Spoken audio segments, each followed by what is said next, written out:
U.S. President Donald Trump says he will decide whether to join Israel's strikes in Iran within the next 2 weeks. The White House says the time frame is because Mr. Trump thinks there's a substantial chance of talks with Iran happening in the near future. Tehran has denied any high-level engagement taking place between it and Washington, but its foreign minister is set to attend nuclear talks in Geneva with top European diplomats. The conflict has been escalating, with both sides striking each other in tit-for-tat attacks. Israel's been targeting more Iranian nuclear sites, while Tehran says it fired on Israeli military and industrial sites related to its defense industry. And for more insight into the latest developments, Javed Ali, Associate Professor of Practice at the Gerald R. Ford School of Public Policy, University of Michigan, joins us now from Ann Arbor. Professor, thanks very much for joining us. So do you know why Trump, changed his message? Yes, it's still maybe I will, maybe I won't, but he's now added, I'll decide within 2 weeks. Is it him listening to reason? Is he waiting for his military forces to build up sufficiently? Or is it pressure from his MAGA base? Well, Arnold and Julie, nice to be with you in Singapore time in the morning. And Arnold, the points you just raised are all potential factors for why President Trump has shifted or possibly shifted the timeline for U.S. military strikes. I also think this is President Trump's style that we've seen now for the first term and into the second term. A lot of times he seems to be on the cusp of making a decision and then pulls back and gives it some more time to think about before then making a decision. So there seems to be some of that wrapped into this too, just in terms of his own style as well. But all those factors you mentioned, I think, are relevant.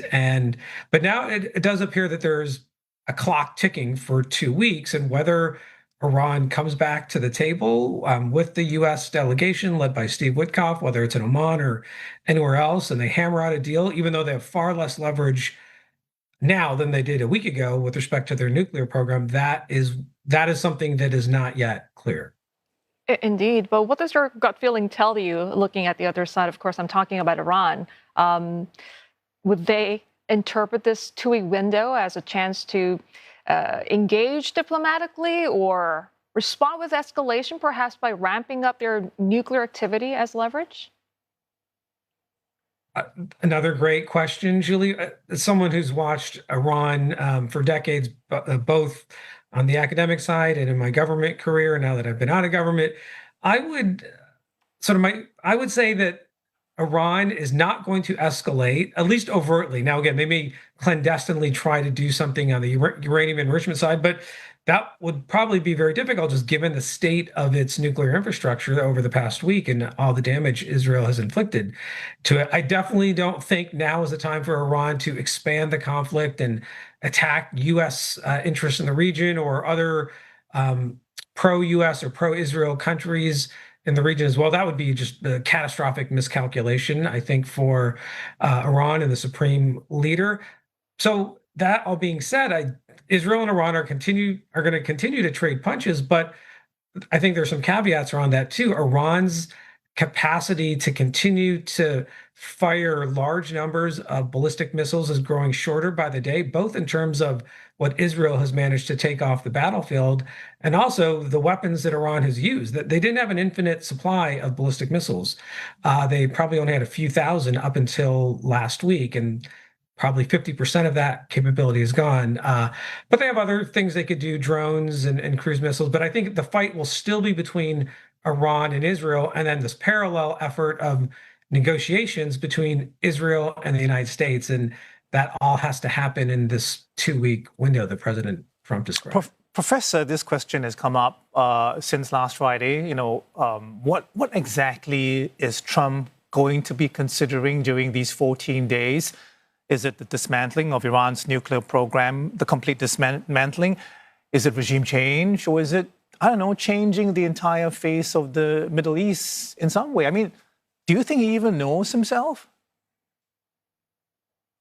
Well, we've heard President Trump say very publicly that nobody knows how he's going to react other than himself. I don't say that lightly, but I mean, that again, this is just his style. And going back to now a couple days ago when President Trump cut his trip back short from the G7 summit, came back to DC, convened a full-up National Security Council meeting where the president is in the White House Situation Room and the president has the full national security cabinet around him. That's where I think they really started to get into what are the next potential steps for the United States and what are these different options on the military side, the diplomatic side, even the intelligence side, and whatever those options looked like, they were probably all presented to President Trump in that meeting, which I believe now was on Tuesday afternoon into Tuesday evening. And if there is a military option going forward with this 2-week window counting down,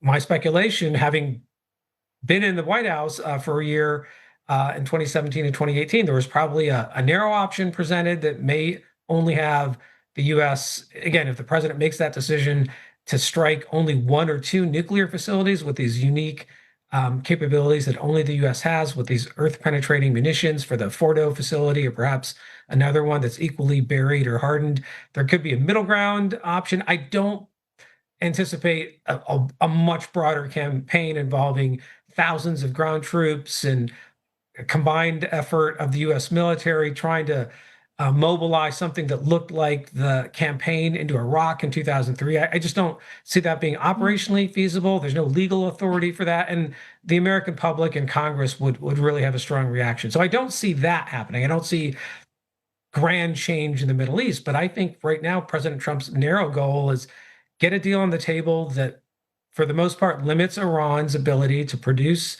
nuclear or rich uranium at a minimum, and then go from there. But I don't see it, at least from the U.S. side, the sort of the strategy being bigger than that. I could be completely wrong, but my gut tells me that's potentially where the president's going to land in the next couple of weeks. Yeah, speaking of that potential deal, Professor, if Iran does come to the table, what would it look like? What sort of concessions might Iran be willing to make regarding its nuclear program?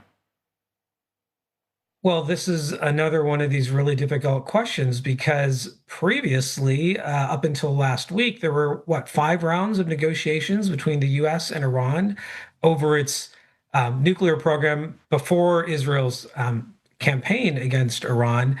And now that campaign has really hit Iran hard in these different facilities. The Natanz facility is, at least being reported publicly, may not be functional right now. The centrifuges may not be running. Isfahan, perhaps same thing. Fordo is different because it's so deeply buried. I don't think Israel's managed to deliver the same kind of effects against Fordo as Isfahan or Natanz. So if Iran's going to come back to the table on the nuclear deal, and what leverage do they have to basically sort of to make it a different set of demands to the United States? And President Trump's position, at least right now, is Iran moving forward should not have the ability to produce nuclear fuel or enrich uranium on their own. Doesn't mean they can't have it. And it would, if that's the case, would have to be then supplied externally to fuel these Iranian civilian nuclear facilities.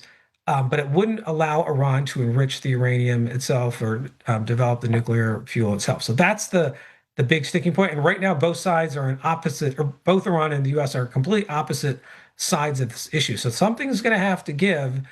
But if I were the supreme leader and the Iranian leadership back in Tehran, you're going to have to look at this issue differently and perhaps give that up if you want the Israeli campaign to stop. I mean, these are all tough choices, but I think that's the dilemma facing the supreme leader right now in Tehran.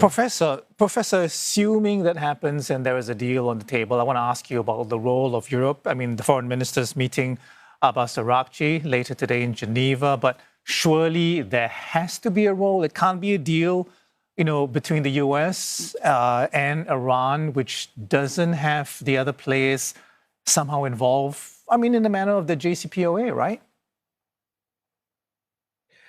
I'm not an expert on sort of the European aspect of this, but I suspect that if there is to be a deal, and again, part of that deal means Iran cannot produce nuclear fuel or enrich uranium on its own, then that is probably where Europe is going to step in and perhaps be the supplier of that to Iran with all these safeguards and verification mechanisms in place under the IAEA.